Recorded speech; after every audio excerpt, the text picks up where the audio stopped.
प्रिय विद्यार्थियों, आज की कक्षा में आप सबका स्वागत है। हमने कल पढ़ा था कि किस तरह से शकराज अपना अपमानयुक्त संधि प्रस्ताव रामगुप्त के पास भेजता है कि वह ध्रुव स्वामिनी और सभी सामंत स्त्रियों को अगर उसके दरबार में दासी बनाकर भेज देता है तो वह युद्ध नहीं करेगा, अर्थात ऐसा संधि प्रस्ताव भेजता है। और शिखर स्वामी भी उसके रामगुप्त की कायरता का समर्थन करता है। तो आगे देखते हैं क्या होता है। रामगुप्त बात काटकर, वह तो मैं जानता हूँ, किंतु इस समय जो प्रश्न सामने आया है उस पर विचार करना चाहिए। तुम तो जानते हो कि मेरी इस विजय यात्रा का कोई गुप्त उद्देश्य है। उसकी सफलता भी सामने दिखाई पड़ रही है। हाँ, थोड़ा सा साहस चाहिए। रामगुप्त शिखर स्वामी की बात काटकर कहता है कि मैं जानता हूँ कि यह एक सोचने का विषय है, सोचने संबंधी प्रश्न है कि शकराज ने एक अपमानयुक्त संधि प्रस्ताव भेजा है कि या तो वह ध्रुव स्वामिनी और अन्य सामंत स्त्रियों को उसके दरबार में भेज दे या फिर युद्ध करने के लिए तैयार हो जाए। और वह रामगुप्त कहता है कि हाँ, यह बात विचार करने तो योग्य है, लेकिन मैं इस पर विचार नहीं करूँगा, क्योंकि तुम तो जानते ही हो कि मैं पूरे भारत पर विजय प्राप्त करना चाहता हूँ और इस विजय यात्रा के पीछे मेरे कोई उद्देश्य है। उसकी सफलता भी सामने दिखाई पड़ रही है, लेकिन मैं राजनीतिक कूटनीतिक चालों के द्वारा इस विजय को प्राप्त करना चाहता हूँ और मेरे दिमाग में जो चल रहा है वही मुझे सफलता दिला सकता है, लेकिन मुझे इसके लिए थोड़ा सा साहस करना पड़ेगा। शिखर स्वामी, वह क्या? शिखर स्वामी रामगुप्त से पूछता है, अच्छा महाराज, आपके दिमाग में क्या चल रहा है, बताइए। रामगुप्त, शक दूत संधि के लिए जो प्रमाण चाहता है उसे अस्वीकार न करना चाहिए। ऐसा करने से इस संकट के बहाने जितनी विरोधी प्रकृतियां हैं उन सबको हम लोग सहज में ही हटा सकेंगे। रामगुप्त कहते हैं कि शकराज का दूत जो संधि प्रस्ताव लेकर आया है और उसे मैं अस्वीकार नहीं करूंगा, अर्थात शकराज ने जो ये संधि प्रस्ताव भेजा है कि ध्रुव स्वामिनी और सभी स्त्रियों को शकराज के शिविर में भेज दिया जाए, तो मैं इसे स्वीकार करूंगा। ऐसा करने से मुझे दोहरा फायदा होगा। एक तो मैं युद्ध करने से बच जाऊंगा और दूसरा चंद्रगुप्त और ध्रुव स्वामिनी दोनों ही मेरे विद्रोही हैं। दोनों ही मेरे विरुद्ध कोई ना कोई चक्कर भी हो या कुछ चक्कर रखने की कोशिश कर रहे हैं, वो अपने आप ही मुझसे दूर हो जाएंगे। अर्थात जो मेरे विरुद्ध लोग हैं वो सहज अनायास अर्थात अपने आप ही मेरे रास्ते से हट जाएंगे। शिखर स्वामी, भविष्य के लिए चाहे अच्छा हो, किंतु इस समय तो हमको बहुत से विघ्नों का सामना करना पड़ेगा। शिखर स्वामी रामगुप्त की बातों को सुनता है और कहता है कि हाँ महाराज, आपकी यह योजना उचित है। हो सकता है कि भविष्य में इस योजना के अच्छे परिणाम आए, किंतु इस योजना के लिए भी हमें बहुत सारी समस्याओं का सामना करना पड़ेगा। रामगुप्त हंसकर, तब तुम्हारी बुद्धि कब काम आवेगी? और हाँ, चंद्रगुप्त के मनोभाव का कुछ पता लगा। रामगुप्त हंसकर कहता है, अच्छा तो तुम अपनी बुद्धि का प्रयोग करो और मुझे सुझाओ कि और क्या समाधान हो सकता है, और चंद्रगुप्त के मन में इस समय क्या चल रहा है, उसके मनोदशा क्या है, उसके भावों के बारे में भी मुझे अवगत करवाओ। शिखर स्वामी, कोई नई बात तो नहीं? शिखर स्वामी कहता है कि अभी तक मुझे किसी नई बात के बारे में पता नहीं चला है कि चंद्रगुप्त के मन में क्या चल रहा है। रामगुप्त और शिखर स्वामी के मध्य जो संवाद चल रहा है, आगे देखिए। रामगुप्त, मैं देखता हूं कि मुझे पहले अपने अंतःपुर के ही विद्रोहों का दमन करना पड़ेगा। रामगुप्त अपने आप को बहुत अधिक चालाक, शातिर और समझदार साबित करता हुआ कहता है कि मेरे ही दरबार में मेरा भाई चंद्रगुप्त और मेरी ही पत्नी ध्रुव स्वामिनी मुझे अपने विद्रोही के रूप में, अपने दुश्मन के रूप में दिखाई देते हैं। अर्थात मेरे महल में दो लोग तो ऐसे मेरे सामने हैं जो मेरे विरुद्ध कोई ना कोई साजिश कभी भी रच सकते हैं। पहले तो मुझे इन दोनों को ही नष्ट करना होगा। ध्रुव देवी के हृदय में चंद्रगुप्त की आकांक्षा धीरे धीरे जाग रही है। ध्रुव देवी, भले ही मैंने उसे जबरदस्ती या धोखे से अपनी पत्नी बना लिया हो, लेकिन उसके हृदय में चंद्रगुप्त ही है, अर्थात वह अभी भी चंद्रगुप्त से ही प्रेम करती है और धीरे धीरे उसे लगता है कि वह चंद्रगुप्त को अवश्य पालेगी, अर्थात चंद्रगुप्त के प्रति उसके मन में अभी भी भाव हैं और वह ये भाव मुझे कभी भी नुकसान पहुंचा सकते हैं। शिखर स्वामी, यह असंभव नहीं, किंतु महाराज अभी आपको दूत से साक्षात करके उपस्थित राजनीति पर ध्यान देना चाहिए। यह एक विचित्र बात है कि प्रबल पक्ष संधि के लिए संदेश भेजे। शिखर स्वामी कहता है कि हाँ, मैं आपकी बात से सहमत हूँ कि यह संभव हो सकता है कि इन दोनों से हमें नुकसान हो, लेकिन महाराज अभी चंद्रगुप्त और ध्रुव स्वामी को ना सोचकर शकराज ने जो दूत हमारे पास संधि प्रस्ताव लेकर भेजा है, मुझे तो उस संधि प्रस्ताव पर बड़ी हैरानी हो रही है कि कोई भी दूसरा विद्रोही पक्ष का राजा संधि प्रस्ताव नहीं भेजता है, अपितु युद्ध करना चाहता है। लेकिन मुझे शकराज का यह संधि प्रस्ताव बहुत ही अजीब लग रहा है कि वह बहुत अधिक शक्तिशाली है और हमें युद्ध में हरा भी सकता है। उसके बावजूद भी उसने युद्ध न करके अपितु ध्रुव स्वामिनी और अन्य सभी हमारे राज्य की स्त्रियों की मांग की है। रामगुप्त, विचित्र हो चाहे सचित्र, अमात्य, तुम्हारी राजनीतिज्ञता इसी में है कि भीतर और बाहर के सब शत्रु एक ही चाल में परास्त हो तो चलो। रामगुप्त कहता है, शिखर स्वामी, तुम्हें चाहे यह विचित्र लगे या सचित्र लगे, अर्थात यह संधि प्रस्ताव चाहे अपमानजनक हो चाहे अपमानजनक ना हो, चाहे यह प्रस्ताव सही हो या गलत हो, परंतु अमात्य शिखर स्वामी, तुम इस बात को समझो कि एक अच्छा राजनीतिज्ञ महामंत्री वही होता है जो भीतर और बाहर के सभी शत्रुओं की पहचान रखे और भीतर और बाहर के शत्रुओं को परास्त करने के लिए एक ही चाल चले और जिससे कि दोनों का दमन हो जाए। और जो मैंने यह चाल बताई है, अर्थात अगर हम शकराज का संधि प्रस्ताव मान लेते हैं तो ध्रुव स्वामिनी और चंद्रगुप्त जो मेरे घर के अंदर भीतर बैठे शत्रु हैं, उनसे भी वो भी अपने आप ही परास्त हो जाएंगे और दोनों का प्रस्थान होता है। मंदाकिनी का शशंक भाव से प्रवेश। और मंदाकिनी यह सब बातें सुनकर हैरान हो जाती है कि रामगुप्त कितना कायर राजा है कि जो अपने कुल वंश की मर्यादा को भी खत्म कर देना चाहता है, अर्थात जिसके लिए अपने राज्य में रहने वाली स्त्रियों के मान सम्मान की कोई चिंता नहीं है, अर्थात जिसके लिए राज्य ही महत्व रखता है, अपितु अपने राज्य की स्त्रियों के प्रति उनके अधिकारों की रक्षा के लिए वह कुछ नहीं करना चाहता है। तो आगे का गद्यांश क्या बनता है देखिए। मंदाकिनी चारों ओर देखकर, भयानक समस्या है। भयानक समस्या है कि मूर्खों ने स्वार्थ के लिए साम्राज्य के गौरव का सर्वनाश करने का निश्चय कर लिया है। मंदाकिनी जब शिखर स्वामी और रामगुप्त के बीच का यह वार्तालाप सुनती है तो बड़ी हैरान होती है कि रामगुप्त सच में ही कितना कायर व्यक्ति है, कितना ही दुष्ट राजा है कि यह एक बड़ी ही भयानक समस्या है। उसे एक भयानक समस्या अर्थात जो वह उन दोनों के बीच के मध्य का वार्तालाप सुनती है तो उनकी इस कायरतापूर्ण वार्तालाप को सुनकर मंदाकिनी को बहुत अधिक दुख महसूस होता है और वह अपने आप से कहती है कि गुप्त साम्राज्य पर कितना भारी संकट छा गया है। गुप्त साम्राज्य अपने आप में ही एक भयानक समस्या बन गया है। मूर्खतापूर्ण व्यवहार करने वाले रामगुप्त और उसका मूर्ख महामंत्री शिखर स्वामी जो अपने निजी स्वार्थों, अपने अस्तित्व और राजगद्दी को बचाने के लिए गुप्त साम्राज्य के मान मर्यादा को जिन्होंने मिटाने का निश्चय कर लिया है, वास्तव में ही रामगुप्त एक अयोग्य और कायर राजा है, अर्थात साम्राज्य की गौरव का सर्वनाश करने का निश्चय कर लिया है। किसी भी राज्य की स्त्रियां उस राज्य का गौरव और सम्मान का विषय होती हैं, लेकिन रामगुप्त को इस बात से कोई फर्क ही नहीं पड़ता है, अर्थात उसे तो केवल अपने राज्य करने की पड़ी है, अर्थात अपने कायर व्यक्ति के लिए जैसे कि आत्म सम्मान जैसी कोई वस्तु ही नहीं होती।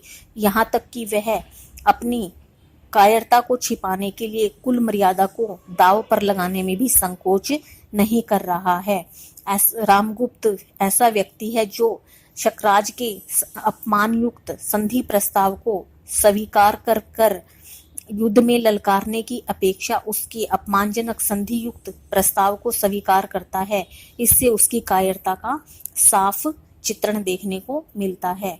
कहा भी गया है, सच है कि वीरता जब भागती है तब उसके पैरों से राजनीतिक छल छंद की धूल उड़ती है। किसी ने सच ही कहा है कि जब किसी राजा के भीतर कायरता के भाव जाग जाते हैं तब वह अपनी सभी बातों को राजनीतिक कूटनीति का नाम लेकर, राजनीतिक चालों का नाम लेकर अपनी कायरता को छिपाने का प्रयास करता है। और इसी तरह से रामगुप्त भी शकराज से युद्ध करने की अपेक्षा ध्रुव स्वामिनी और चंद्रगुप्त को शकराज के दुर्ग में भेजकर बाहर और भीतर के शत्रुओं को पराजित करने की चाल चलता है। अतः कायरता पूर्वक भागते हुए व्यक्ति के पैरों से छल कपट की धूल उड़ती हुई प्रतीत होती है, अर्थात वह युद्ध से भागने को भी अपनी राजनीतिक चाल का नाम देता है। इन पंक्तियों में रामगुप्त जैसे राष्ट्र विरोधी और कायर राजा की छल कपट नीति पर प्रकाश डाला गया है। आगे देखिए, कुछ सोचकर कुमार चंद्रगुप्त को यह सब समाचार शीघ्र ही मिलना चाहिए। गूंगी के अभिनय में महादेवी के हृदय का आवरण तनिक सा हटा है, अर्थात मंदाकिनी को रामगुप्त की कायरता का पता चल जाता है तो वह सोचती है कि चंद्रगुप्त को मुझे यह समाचार अवश्य देना चाहिए कि वह उसकी प्रेमिका ध्रुव स्वामिनी को शकराज के हाथों सौंप देना चाहता है। और महादेवी ध्रुव स्वामिनी को एहसास होता है कि मंदाकिनी जो हमेशा गूंगी बनी रहती थी, शुक्र है कि उसके हृदय का आवरण जाग गया है। हृदय अर्थात उसके हृदय में संवेदना आ गई है और वो गलत और सही की पहचान करने लगी है। और मंदाकिनी के मन में, खड्गधारणी मंदाकिनी के मन में क्या विचार चलते हैं रामगुप्त और चंद्रगुप्त को, उनको लेकर वह क्या सोचती है, आगे के गद्यांश में देखिए। किंतु वह थोड़ा सा स्निग्ध भाव भी कुमार के लिए कम महत्व नहीं रखता। कुमार चंद्रगुप्त कितना समर्पण का भाव है उसमें, और उसी का बड़ा भाई रामगुप्त कपटाचारी रामगुप्त जी करता है कि इस कलुषित वातावरण से कहीं दूर विस्मृति में अपने आप को छिपा लूं। जब वह रामगुप्त शकराज के अपमानयुक्त प्रस्ताव को, अर्थात ध्रुव स्वामिनी और सभी सामंतों की स्त्रियों को शकराज को उपहार में देने का संधि प्रस्ताव स्वीकार कर लेता है और अपने इस निश्चय को वह शिखर स्वामी को भी सुनाता है, तो मंदाकिनी उन दोनों के वार्तालाप को सुनकर हैरान हो जाती है और बहुत अधिक दुखी होती है। और वह रामगुप्त की कायरता और अयोग्यता पर अपने मन का क्रोध प्रकट करती हुई कहती है कि वह चंद्रगुप्त और रामगुप्त के चरित्र की तुलना करती हुई कहती है कि किंतु वह थोड़ा सा स्निग्ध भाव भी कुमार के लिए कम महत्व नहीं रखता, अर्थात कि कुमार चंद्रगुप्त में कितना समर्पण का भाव है, वह कितने कोमल स्वभाव के हैं। उन्हें देखकर आश्चर्य होता है कि उनका बड़ा भाई रामगुप्त कितना कपटपूर्ण भाव रखता है, अर्थात उनका हर व्यवहार में कपटीपन, राजनीतिक चालें होती हैं। मेरा तो मन करता है कि मैं कहीं दूर चली जाऊं, इस कपटपूर्ण और कलुषित बुरे वातावरण को मैं याद भी ना करूं, किंतु यह मुझसे चाह कर भी नहीं हो रहा। न जाने मुझे विधाता ने इस जगत में किस लिए भेज दिया है। अर्थात कहने का अभिप्राय यह है कि मंदाकिनी को भी एहसास हो जाता है कि वास्तव में ही रामगुप्त कितना गिरा हुआ और नीच चरित्र का व्यक्ति है, जो कि अपने आप को बचाने के लिए दूसरों की बलि देने में भी संकोच नहीं करता है। अर्थात मंदाकिनी सोचती है कि हे विधाता, तूने मुझे पैदा ही क्यों किया? नहीं, मुझे हृदय कठोर करके अपना कर्तव्य करने के लिए यहाँ रुकना होगा, न्याय का, दुर्बल का पक्ष ग्रहण करना होगा। और मंदाकिनी फिर दोबारा से अपने मन को पक्का करती है, मजबूत करती है और समझती है कि मेरा कर्तव्य यहाँ के राजा की सेवा करना है। मुझे न्याय अन्याय की तरफ ध्यान न देकर अपितु जो मेरा राजा कहता है मुझे उन बातों की ओर ध्यान देना होगा। और दुर्बल पक्ष अर्थात रामगुप्त जो दुर्बल पक्ष का है उसे ही उसका ही पक्ष लेना होगा। और वह गीत गाते हुए क्या कहती है, यह कसक अरे आंसू सहजा, बनकर विनम्र अभिमान मुझे मेरा अस्तित्व बता। और उसकी आंखों से आंसू झरझर झर रहे हैं। उसका मन पीड़ा से कसक रहा है, बनकर विनम्र अभिमान मुझे। और वह अपने आप में खुद को बहुत छोटा महसूस करती हुई कहती है कि मेरा अस्तित्व भी ही क्या है कि जब मैं गलत और सही का निर्णय नहीं कर पा रही हूँ। रहा जा बन प्रेम छलक कोने कोने, अपनी नीरव गाथा कह जा। करुणा बन दुखिया वसुधा पर शीतलता फैलाता बह जा। अर्थात जो मैं इतनी अत्यधिक दुखी हूँ, इस करुण गाथा को मैं किसको जाकर सुनाऊं। अर्थात वसुधा पर कोई, इस धरती पर कोई ऐसा आए जो सारे संसार के दुखों को हर ले और शीतलता का प्रकाश फैल जाए। मंदाकिनी का प्रस्थान, ध्रुव स्वामिनी का उदास भाव से धीरे धीरे प्रवेश। मंदाकिनी इस तरह से चली जाती है और ध्रुव स्वामिनी का उदास भाव से धीरे धीरे उदासी के भाव में प्रवेश होता है। पीछे एक परिचारिका पान का डिब्बा और दूसरी चामर लिए हुए आती है और ध्रुव स्वामिनी के पीछे पीछे एक अन्य दासी पान का डिब्बा लिए हुए चलती है। ध्रुव स्वामिनी एक मंच पर बैठकर अधरों पर उंगली रखकर कुछ सोचने लगती है और चामर धारिणी चामर डुलाती है। और ध्रुव स्वामिनी शिखर स्वामी और रामगुप्त के बीच हुए इस संवाद को जब मंदाकिनी से जानती है, सुनती है, तो उसे भी बहुत अधिक झटका लगता है और वह एक मंच पर बैठ जाती है और अपने होठों पर उंगली रखकर कुछ सोचने लग जाती है कि यह सब क्या हो रहा है। और उधर दासी चामर अर्थात उसके ऊपर पंखा झुला रही होती है। आगे देखिए, ध्रुव स्वामिनी दूसरी परिचारिका से, हाँ क्या कहा? शिखर स्वामी कुछ कहना चाहते हैं, कह दो, कल सुनूंगी, आज नहीं। ध्रुव स्वामिनी के पास दूसरी परिचारिका आती है और कुछ संदेश देना चाहती है। वो कहती है कि शिखर स्वामी आपसे कुछ कहना चाहते हैं, सुन लो। तो वो कहती है कि नहीं, आज मुझे कुछ नहीं सुनना है, मैं जो भी वो बात करना चाहते हैं कल सुनूंगी। परिचारिका, जैसी आज्ञा। तो मैं कह आऊं कि अमात्या से कल महादेवी बातें करेगी। तो दासी कहती है, अच्छा ध्रुव देवी, क्या मैं अमात्य शिखर स्वामी महामंत्री को जाकर कह दूं कि महादेवी कल आपसे बात करेंगी, आज वो आपसे कुछ भी बात नहीं करना चाहती हैं। ध्रुव स्वामिनी कुछ सोचकर, ठहरो तो, वह गुप्त साम्राज्य का अमात्य है, उससे आज ही भेंट करनी होगी। ध्रुव स्वामिनी कुछ सोचकर फिर कहती है, रुको रुको, अरे उसको मत कहो कि मैं उससे बात नहीं करना चाहती, वह गुप्त साम्राज्य का महामंत्री है, उससे तो मुझे आज ही मिलना होगा, आज ही बात करनी होगी। हाँ हाँ, यह बताओ तुम्हारे राजकुल में नियम क्या है? लेकिन मुझे यह बात बताओ कि तुम्हारे राजकुल में यह सब क्या नियम है? पहले अमात्य की मंत्रणा सुननी पड़ती है, तब राजा से भेंट होती है।